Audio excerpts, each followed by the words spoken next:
hari, suasana di Surabaya begitu asri, damai, dan bahagia. Semua masyarakat terlihat bahagia, bermain, dan juga mengobrol. Para penduduk terlihat menikmati hari-hari mereka dengan penuh ketentraman. Ada yang duduk di teras rumah sambil berbincang santai, ada yang tersenyum ramah kepada tetangga yang lewat.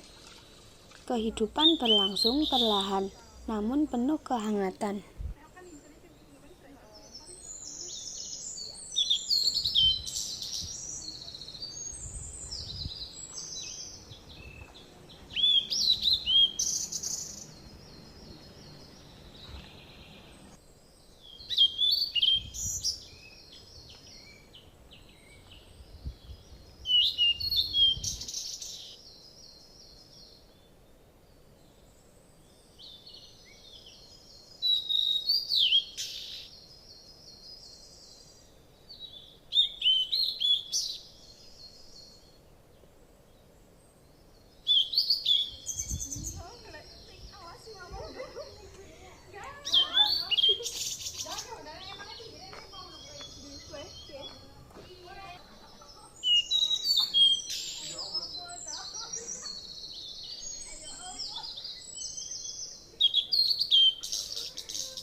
Di sisi lain, jauh dari ketenangan rakyat Surabaya, tentara Belanda tengah bersiap untuk kembali ke Indonesia.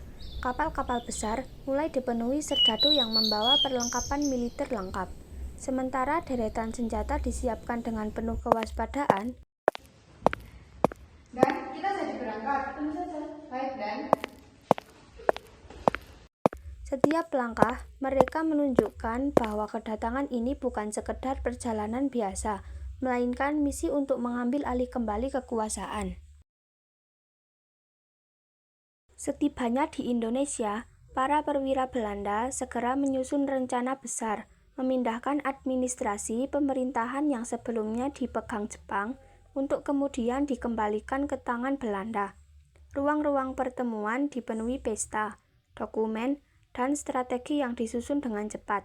Semua dilakukan dengan tujuan menguasai kembali tatanan pemerintahan, tanpa memahami bahwa rakyat Indonesia telah bangkit dan siap mempertahankan kemerdekaannya. Kita sudah sampai. Saya sangat tidak sabar.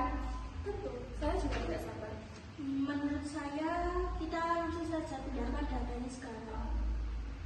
Baik, kerja Pak. Baik, Dan. Ketika kabar itu sampai ke telinga masyarakat Surabaya, suasana kota yang sebelumnya damai seketika berubah. Warga merasa marah, tersinggung, dan dikhianati. Mereka tidak bisa menerima kenyataan bahwa Belanda berencana kembali menguasai tanah mereka setelah Indonesia menyatakan kemerdekaan. Di kampung-kampung, percakapan warga dipenuhi suara kemarahan dan tekad untuk tidak tunduk lagi. Raut wajah mereka menunjukkan emosi yang membara. Semangat perlawanan mulai tumbuh, dan Surabaya berubah menjadi kota yang siap bangkit mempertahankan kebebasannya.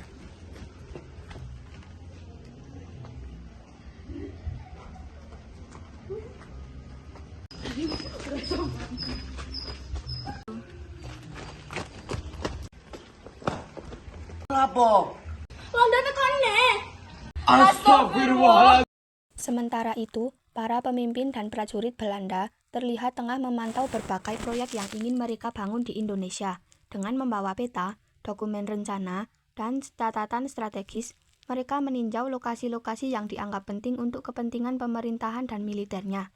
Para perwira berdiri memperhatikan dengan serius, sementara prajurit menjaga area sekitar agar proses pengawasan berjalan lancar. Setiap sudut diteliti, setiap detail dicatat. Semua dilakukan untuk memastikan bahwa proyek yang mereka rencanakan dapat berjalan sesuai ambisi dan kepentingan mereka. Dari kejauhan, terlihat jelas bahwa proyek-proyek ini bukan sekedar pembangunan, melainkan bagian dari upaya untuk memperkuat kembali kekuasaan Belanda di tanah Indonesia. Masyarakat terlihat beramai-ramai melakukan aktivitas menapi. Suasana ramai, namun damai. Setiap orang bekerja bersama dengan penuh semangat. Di dekat mereka, kepala masyarakat ikut mengawasi dan memastikan semuanya berjalan lancar. Namun, ketenangan itu mendadak goyah ketika salah satu warga melihat sesuatu yang mencurigakan mendekat. Wajahnya berubah tegang. Seketika itu juga, ia memberi isyarat kepada kepala masyarakat.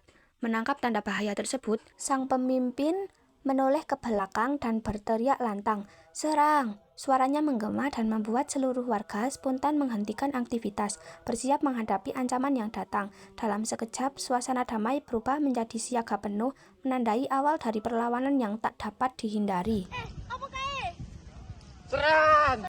Muncullah gelombang pergerakan dan perlawanan besar dari rakyat Surabaya terhadap tentara Belanda. Semangat mereka memuncak setelah insiden tragis pada 30 Oktober yang menewaskan Brigjen Labi. Kejadian itu menjadi pemicu yang membakar amarah rakyat, membuat Surabaya berubah menjadi kota yang tak lagi diam menghadapi penjajahan. Tak lama kemudian, perang besar pun pecah. Suara tembakan, ledakan, dan teriakan memenuhi udara.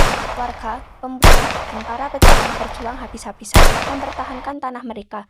Namun, di balik keberanian itu, banyak jiwa yang gugur. Jalan-jalan dipenuhi korban, menandai betapa beratnya perjuangan yang harus mereka hadapi demi mempertahankan kemerdekaan.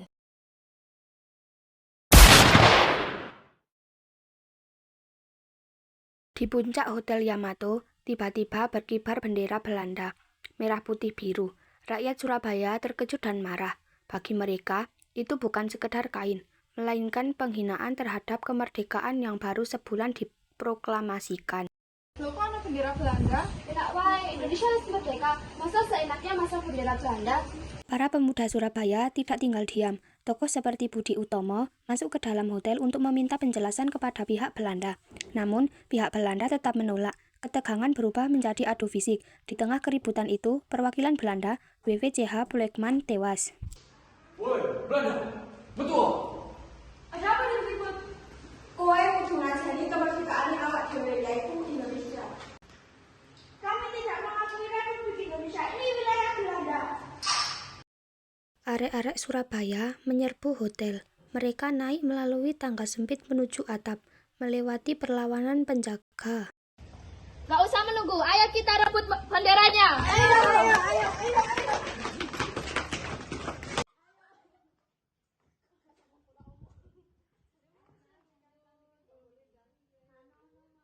Dengan tenaga penuh, para pemuda menurunkan bendera Belanda. Mereka kemudian menyobek bagian biru, melucuti simbol kekuasaan penjajah. Dan akhirnya, merah putih kembali berkibar di puncak Hotel Yamato. Sing biru iki sik disuwek, sisakno bang putih. Yo.